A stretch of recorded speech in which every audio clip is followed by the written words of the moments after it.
Cette semaine de rentrée, nous avons le plaisir d'accueillir tous ensemble, vous aussi auditeurs, une nouvelle signature Europe 1. Bonjour Samuel Fitoussi. Bonjour Dimitri. Bienvenue dans Europe 1 Samuel, on va vous retrouver 2 fois par semaine, donc le mardi et le mercredi pour votre première. Vous nous parlez aujourd'hui de François Bayrou. Dans sa croisade contre la dette, le Premier ministre s'en prend aux boomers qui sont aujourd'hui à la retraite. Et alors le fardeau, nous dit le Premier ministre, écrase les actifs, ceux qui travaillent. Est-ce que c'est vrai ? Le Premier ministre n'a pas tort. En France, lorsqu'un employeur verse à un salarié 100 000 euros charges comprises, celui-ci ne touche, après impôt, que 45 000 euros.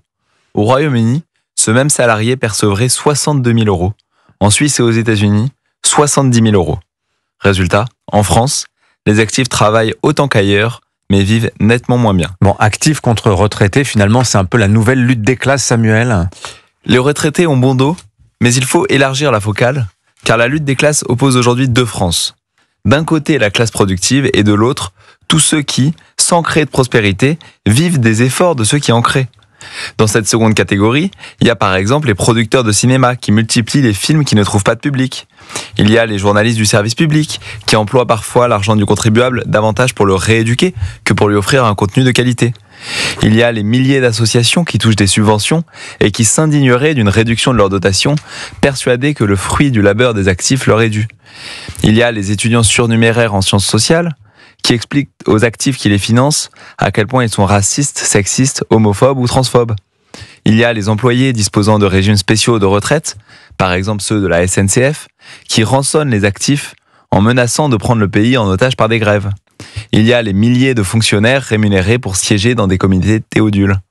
Et il y a tous les oisifs, les inactifs et les improductifs, les récipiendaires d'aide, les habitants de logements sociaux, qui n'éprouvent pas toujours de gratitude à l'égard de ceux qui les nourrissent, mais parfois, au contraire, du ressentiment. Bon, les actifs français seraient victimes d'une forme de socialisme français, finalement. Exactement. Lorsque le travail ne paye plus, le découragement s'installe, les forces vives d'un pays se sentent dépossédées, frustrées, hantées par l'impression de ne pas être reconnues à leur juste valeur. La mobilité sociale se grippe, puisque comme le remarquait Maurice Allais, l'imposition du travail protège la fortune acquise et compromet la constitution de patrimoine pour tous ceux qui ne disposent pas d'autres ressources que celles de leur travail. Surtout, quand l'effort n'est plus récompensé, les élans productifs s'essoufflent. Un tissu économique toujours plus déconfit doit financer un secteur improductif toujours plus important et la pression fiscale s'alourdit. C'est le cercle vicieux de l'appauvrissement français.